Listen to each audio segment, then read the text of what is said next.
ગુજરાત એટીએસે પકડેલા 3 આતંકવાદીની પૂછપરછ. આમાં મોટો ખુલાસો સામે આવ્યો. આતંકીઓએ અમદાવાદ સહિત લખનૌ અને દિલ્હીમાં રેકી કરી હતી. મોટા આતંકી હુમલાને અંજામ આપવાની ફિરાકમાં આ આતંકવાદીઓ હતા. અમદાવાદમાં ભીડભાડવાળી જગ્યાએ પણ તેમણે રેકી કરી હતી. લખનૌ આરએસએસ ઓફિસ, દિલ્હીમાં આઝાદ મંડી વિસ્તારની રેકી કરી હતી અને અમદાવાદમાં પણ રેકી કરવામાં આવી હતી. ત્યારે ત્રણેય આતંકીઓએ જમ્મુ કાશ્મીરમાં રેકી કરી હોવાનું પણ પૂછપરછમાં ખુલ્યું છે. 3 માંથી એક આતંકી આઝાદ 1 અઠવાડિયું જમ્મુ કાશ્મીરમાં રોકાયો હતો. આતંકવાદીઓ રાઇઝિન ઝેરનો ઉપયોગ ક્યાં કરવાના હતા એ દિશામાં હવે તપાસ પણ શરૂ કરી દેવામાં આવ્યું છે. ત્યારે તપાસનો ધમધમાટ આ સમગ્ર મુદ્દે ચાલુ છે. વધુ માહિતી મેળવીશું. સંવાદદાતા અનિતા આપણી સાથે ફોન લાઈન પર જોડાયા છે.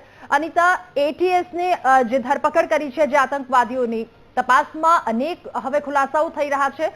વાત એ પણ સામે આવી કે અમદાવાદમાં પણ તેમણે રેકી કરી હતી.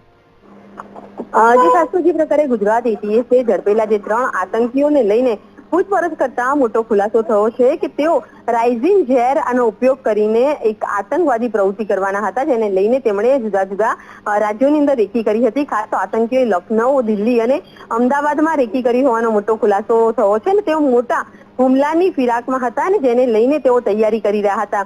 રેકી કરી હતી, જેમાં નરોડા ખાતે જે ફ્રૂટ માર્કેટ આવ્યું હતું ત્યાં એક આતંકી રેકી કરવા માટે આવ્યો હતો. આ સાથે જે લખનૌ આરએસએસની ઓફિસ છે અને દિલ્હીમાં જે આઝાદ મંડી વિસ્તાર છે, જે ભીડભાડવાળો જે વિસ્તાર છે, ત્યાં રેકી કરવામાં આવ્યો હતો. અને અમદાવાદમાં પણ ભીડભાડવાળી જગ્યાને લઈને જ્યારે રેકી કરી હતી, જેમાં નરોડા ફૂડ માર્કેટ ખાતે તેણે આ રેકી કરીને આ રાઇઝિંગ ઝેર નો ઉપયોગ કરીને એક મોટો હુમલો કરવાનું હાલ તો સામે આવી રહ્યું છે. ખાસ તો જે આતંકી જે છે તે આઝાદ જે 1 અઠવાડિયા જમ્મુ કાશ્મીરમાં પણ રોકાયો હતો અને જમ્મુ કાશ્મીરમાં પણ રેકી કરી હોવાનું હાલ તો સામે આવી રહ્યું છે.